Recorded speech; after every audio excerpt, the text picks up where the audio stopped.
Welcome back to Project 13.5. I am so excited to introduce everyone to our next guest. Today we're going to be speaking with Dr. Diksha Laungani, who is a Dubai-based practicing educational psychologist. She's currently based at the Psychology Center at the Corbone Clinic in Dubai Healthcare City. She is also an adjunct lecturer at Middlesex University, Dubai, facilitating both undergraduate and postgraduate courses in education and psychology. Dr. Diksha holds a professional doctorate in educational, child, and adolescent psychology from the Institute of Education at University College London in the UK. She has collaborated with several government and private organizations to support educators and families' well-being through consultation and training. Her research interests include post-16 education, transition planning and inclusion, self-advocacy for people of determination, SEND, participatory person-centered approaches, and promoting educator and familial well-being. As a practitioner, she characterizes herself as a person-centered and humanistic psychologist and is a firm proponent of focused approaches. Welcome, doctor. How are you today? Good morning, Maria. Thank you for saying all of that. I know there's a lot of words in there in my bio, so it is definitely a mouthful. But good morning and a pleasure to be here speaking to you this morning. It really is a pleasure, and I'm really excited not only to have you here talking about this topic of mental health and how we can help our young graduates on their next transition phase into their well-being, but also to carry on this conversation of well-being. I think it's one of the most important conversations that educators, parents, community members should be having.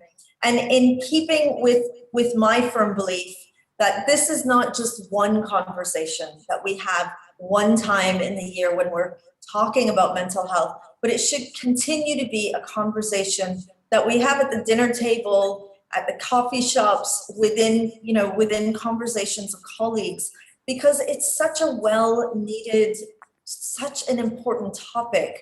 And I know that we're going to be talking deeply about this today, so thank you for being here. Now, that was a mouthful as well. Before we jump into one of my first questions, I just want to let everyone know watching this right now, Project 13.5 is a project that Dubai English-Speaking College created to prepare our Year 13 graduating students for that next transition, whether it be going off to university, taking a gap year, or even just experiencing what life will be like in the next few months of their lives after they leave secondary school. Now, in keeping online with that, Dr. Laungani, what would you say are your top tips for parents before we even jump into this conversation? What are those top tips they should be thinking about before anything? I just have one. I think that encompasses a lot, and I think that is preparedness. So thank you for inviting me on here. I think transition is one of the topics, and mental health. These are two of the topics I'm deeply, like you said, deeply passionate about. I did my doctoral thesis on this topic, so I absolutely love talking about transition at any point of time. And I think transition, the most successful transitions are facilitated by preparedness in any context, in any regard. So whatever I think I will be speaking to you about today will have an underlying theme, an underlying element of preparedness. The fact that parents are logging in this morning and, or whether they're watching a recorded version of this, tells you that on some level they want to be prepared. They are interested in thinking about the transition, and that is the first step in itself. What is a transition? We say this all the time. I think we have this unexpected understanding that everyone should really understand what that means. What does transition mean in the perspective of a psychologist perspective?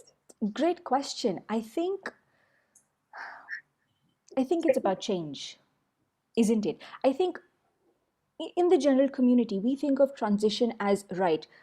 Today at nursery, tomorrow at school. Today school's there, tomorrow school's off. Right? That's transition. But I think there is so much more involved in it. It's such a complex, it's such a gradual process. It doesn't happen, at the blink of a button. It doesn't happen in a day. Yes, we are talking about change, but that change could be, a sort of step by step change. It could be like a big familial change, like going off to university, which is what we're going to be speaking about today. Yes, it does happen when your young person or your child leaves home, but you start preparing for that from a long time before. So I would definitely call it a very complex, gradual change process that involves a lot of people in the community and not just the young person themselves. As an adult, I know that when we talk about mental health, Mm, we almost expect that it should be a certain type of person. And I true. sometimes wonder if parents are afraid to have this conversation almost because my child can't be struggling with mental health because Yeah. I've done everything I can as a parent Yes. to prepare them. Would you say that's somewhat of a common thread that you're seeing with parents and clients? I wouldn't go out and generalize and you sort of say yes, but no, absolutely, I agree with you.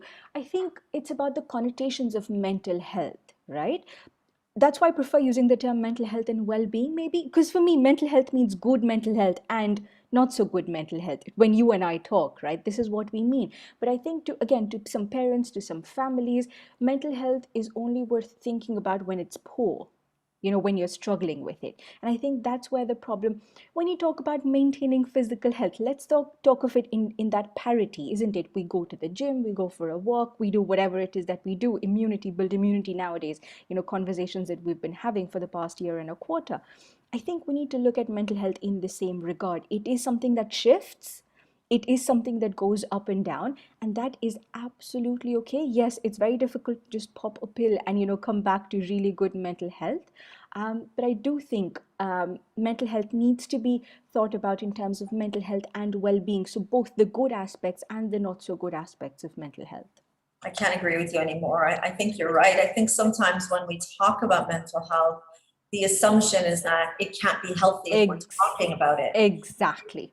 And that's a very reactive perspective. I think Mm-hmm. what we want to remember, just as you're saying, is mental health is being healthy. It's Yep. about doing all those great things that make us feel strong and empowered. Why are we only using it when we're talking about the opposite?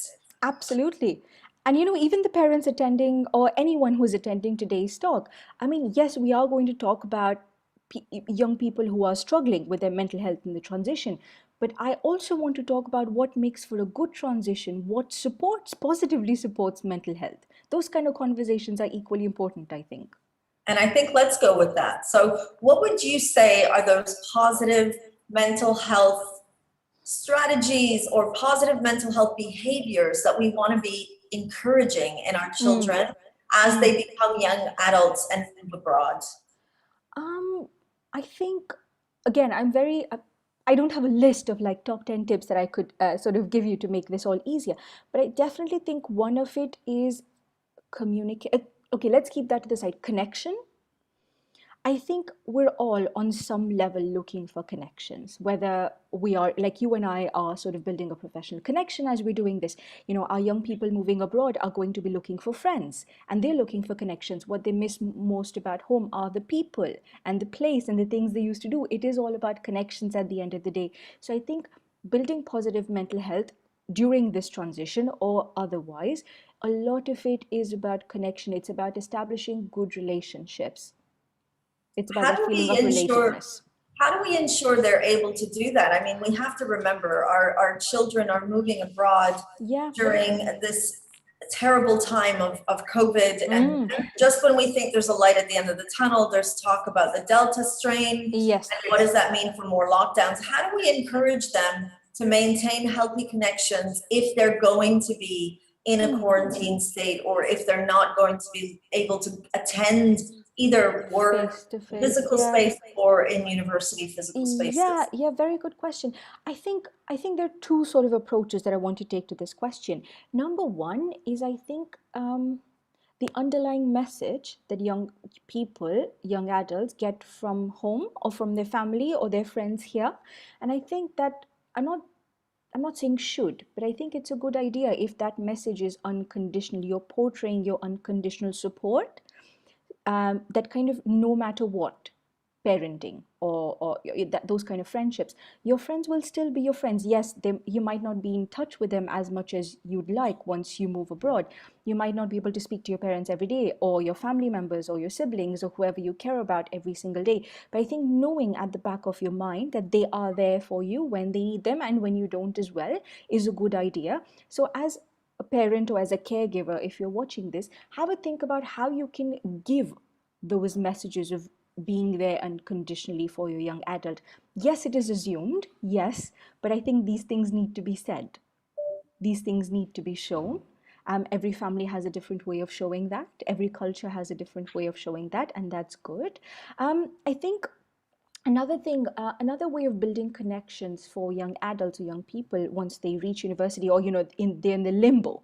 Let's just call it that because there's no other way of calling it anything.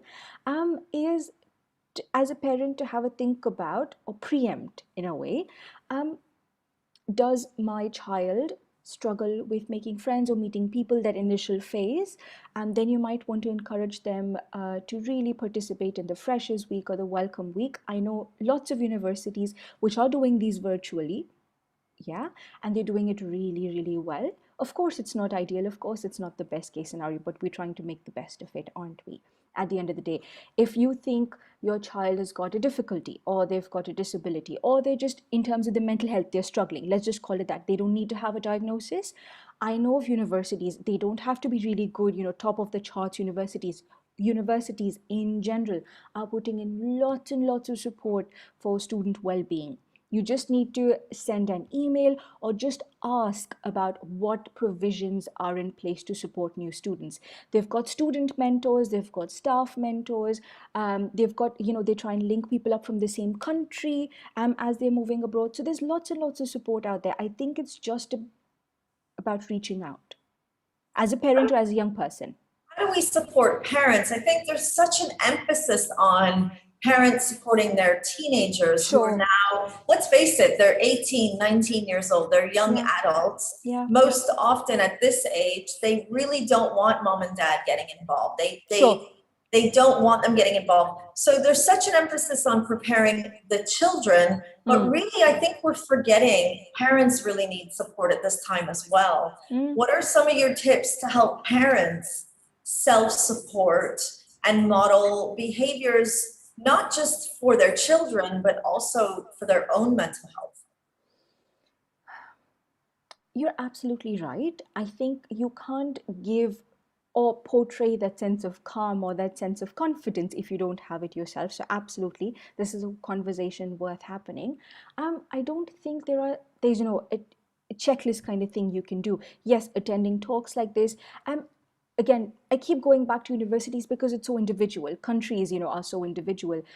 They've got lots of support structures for parents in place. And I remember when I was at university doing my own doctorate a couple of years ago, having a chat with, the well-being team, just because I was training to be a psychologist and we have that kind of access.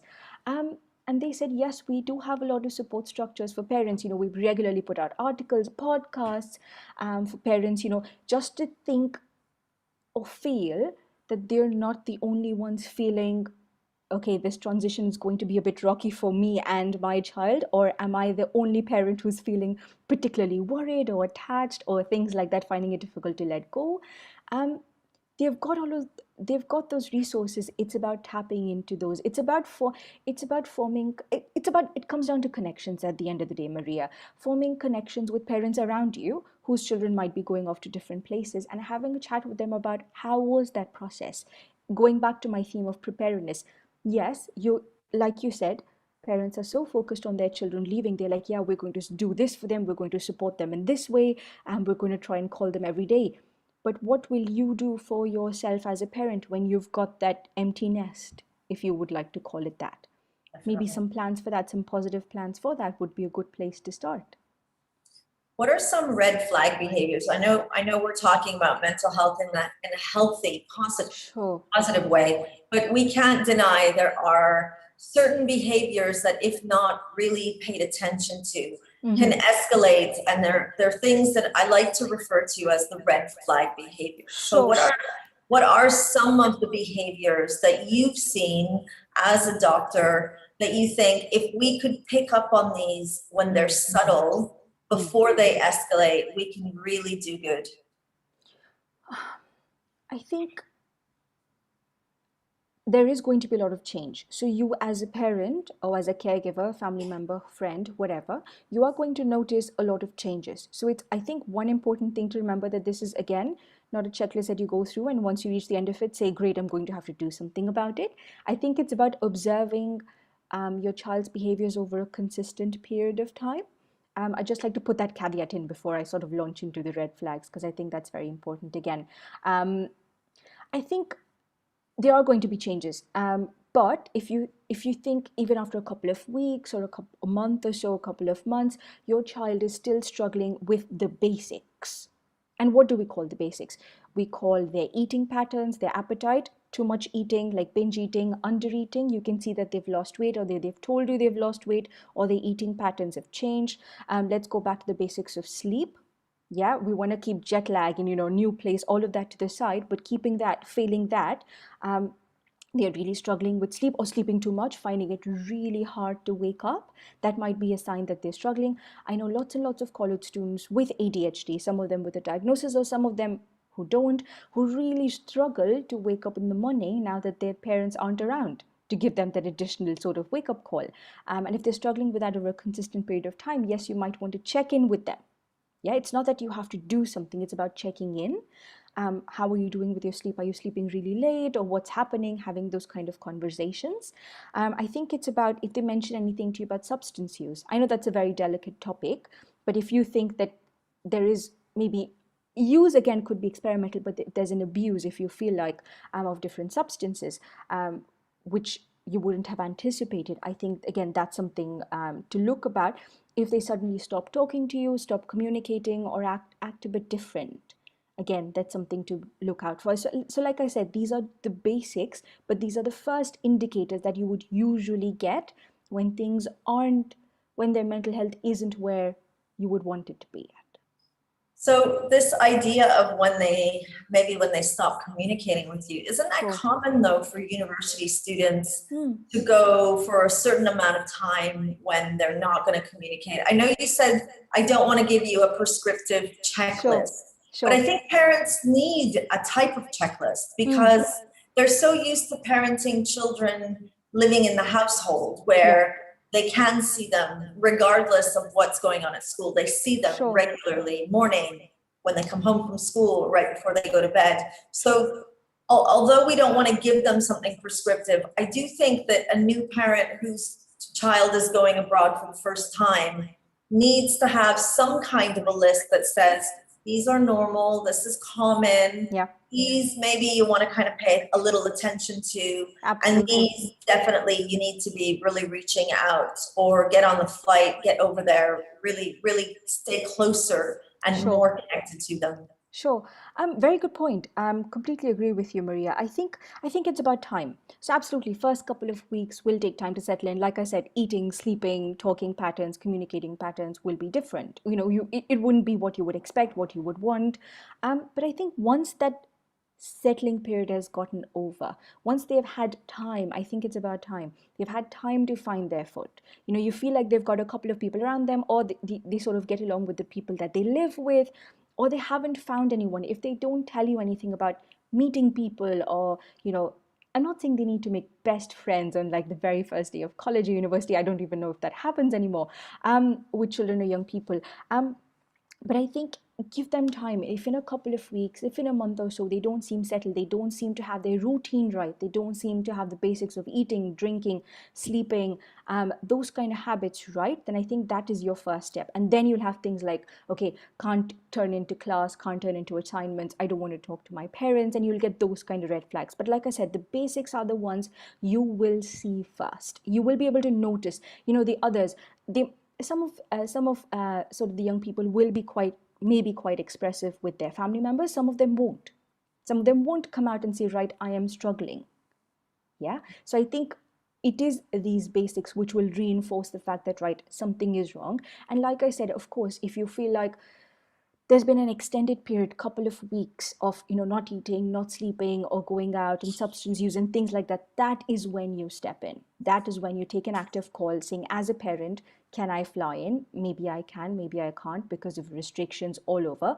Is there someone around in the country or wherever, your child has gone off to, that I can get in touch with? It's not about, it is a little bit about freaking out, absolutely, but it's about thinking, as a parent, what do you have control over?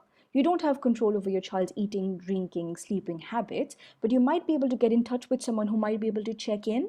It's about finding people to check in with your young person. It might be a mentor at university, it might be a friend, it might be, a far off family friend or a relative or someone like that. Someone to check in. I think it's good to make those connections, like I said, early on, before they leave, so that you can count on them when it actually matters, when you need them.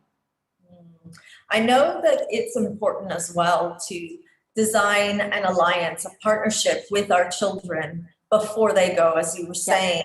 If we were to be designing this partnership with our young teenage or with our young adults, what would some of the things that we should be putting on that partnership? I know that one of them would be, when things get difficult, Sure. what's the strategy for communicating with each other? What do Sure. you think are other things that parents should be including when they're designing that partnership with their children? I think it's about how early you start that conversation. It's not something you can pick up 1 week before they're leaving or like a couple of days before they're leaving. I've seen that happen. And again, I'm not saying that is wrong in any sense. Like I said, every family has a different pattern. The earlier you have those conversations, the more open you will be. It's about making it early. It's about being prepared. It's about being open. If as a parent you're feeling unsure about the transition, how it's going to go, say it. Because I think often parents, in the best possible frame of mind or attitude, don't want to show their own feelings or thoughts. They want to portray that to their children. And on the other hand, the child or young person, they might think, right, my parents seem to be totally fine with it, or my family seems to be totally fine. Maybe I'm the only one who's thinking about it or who's not thinking about it. So again, bringing up those conversations early, talking about things like, right, let's have a chat about what kind of food you want, of course, making it interesting. Your diet's going to change, or you're probably, going to put on weight, you're going to lose weight. I've seen this happen. It's about making those conversations fun, if that's possible, if that's even possible. Bringing in those little light jokes, bringing in your own experiences, not in a condescending way, of course. Talking to people who've made the transition. I think it's about making that conversation open. It's about making it creative, and it's about making it fun. And that's so easy when things are great, right? Yeah. That's so easy. And I think the most important part is, how do we maintain those partnerships? So when the calls stop coming in, when the Yeah. grades might be dropping, when the Sure. communication cuts, when mom might become really over anxious because her Sure. child is not eating as well Yeah. as she hoped that they would, or maybe dad is the anxious one because Yeah. that relationship is kind of distancing itself. How do we maintain that partnership and make sure that our children are not feeling judged, like you said, not in a condescending way? Yeah. So what are some tips that parents can remember so that they're not coming across as judgmental and the message in that partnership is not getting disconnected? It's not something you can rebuild that easily. It's not something you can start building once they've left. It needs to start beforehand. I absolutely agree with you. Not all familial relationships are that open or that comfortable, that natural, right? It's about putting the effort in. And I think it's about, I'm going back to the same things because I think they answer a lot of the questions that are coming from you. It's about how much can you actually control. Yeah. So if there has been not much effort rebuilding, repairing, building the foundation of these relationships before they leave, it's going to be very difficult to pick up the phone one day and say, hey, how are you doing? I think even those 4 words are going to be really difficult to say. So I think that effort needs to happen beforehand. And secondly, I think we need, as parents, we need to find comfort in the fact that there is a lot that can be done online. If you think your child is not eating, and if you feel like you're not comfortable enough to pick up the phone and say, hey, what's happened? I can see you've lost weight. I can see you've stopped eating, or things like that. Maybe have one of their favorite meals delivered to their place. Mhm. That's Yeah, a really it's nice small. idea. It's about small gestures. I think I don't think there are big research evidence based things that you can do to, magic that will magically, magnetize familial relationship. It's about the small things. It's about the small messages in the morning, or maybe once in a day, once in a couple of days, if you don't want to appear too clingy in that sense. It's about sending meals home. It's about arranging maybe an online Zoom call with the whole family around the world and getting them to join in, so that your young person doesn't feel singled out. So, like, yeah, you need to come on Zoom because I need to see how you are feeling. I don't think it's about that. I think it's about getting people together. If you think your relationship isn't where it is supposed to be, then maybe have people in from the extended family, friend circle, family friends, someone who gets along well, who can be part of the conversation. It's about opening conversation. You don't, as a parent, it's not about feeling responsible for all of it. And do you think sometimes the biggest transition is parents and the transition that they're going through from Absolutely. having children living at home to being the Yes. parent of a young adult? Yes, absolutely. I think there's a lot of adjustment and accommodation and giving and taking in this process. And like I said, sometimes parents, like out of the complete goodness of their heart, get so involved in, right, we need to pack this and we need to do this. What are we going to do with this silence at home, which comes about after your young person, young adult has left? I think that level of preparedness also needs to be there, because I've seen it go the other way around as well at times. You know, young people always waiting to go out there in the community, college, different country, whatever, and they're doing okay, and parents are like, right, my child has moved on, but where am I? They've done so much throughout the years, and they might feel like, right, we're in a space in our life where we can pick up something new, where we can pick up the thread of something we left off, and this is the time. Such a big time for both children and parents. Absolutely, It's such an absolutely. emotional time before the pandemic. And now I think with COVID and with the uncertainty of when this Sure. is just going to When am I be. going to see my child next might be a question that some parents might be having. Very valid question. I think I just want to tell parents that it is okay to feel this way. I mean, I don't have control over it, neither do you. We can't say when things are going to, or change or get better or not. But I think it's absolutely okay to have these kind of thoughts and it's about finding people around you, whether if you have a partner, it's about sharing those thoughts, and finding comfort in the fact that you're not the only one experiencing all of this. Thank you so much. It's been such a pleasure talking with you today. I have so many questions. I definitely want to jump on another call in the near future and carry on this conversation, perhaps midway through that first semester where parents and children are kind of adjusting through this Sure. change. Thank you for being here, and thank you for watching. Today I spoke with Dr. Laungani, who is a Dubai-based practicing educational psychologist.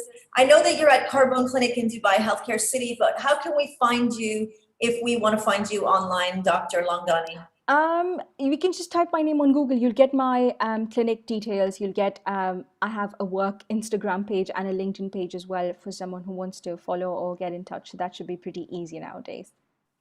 Fantastic. Thank you for being here, and I'll see you all at our next parent information session on Wednesday, when we're going to be talking with Mrs. Ford and Mrs. Cooper, asking you, are you ready? And asking your children, are they ready as well? Thank you for being here.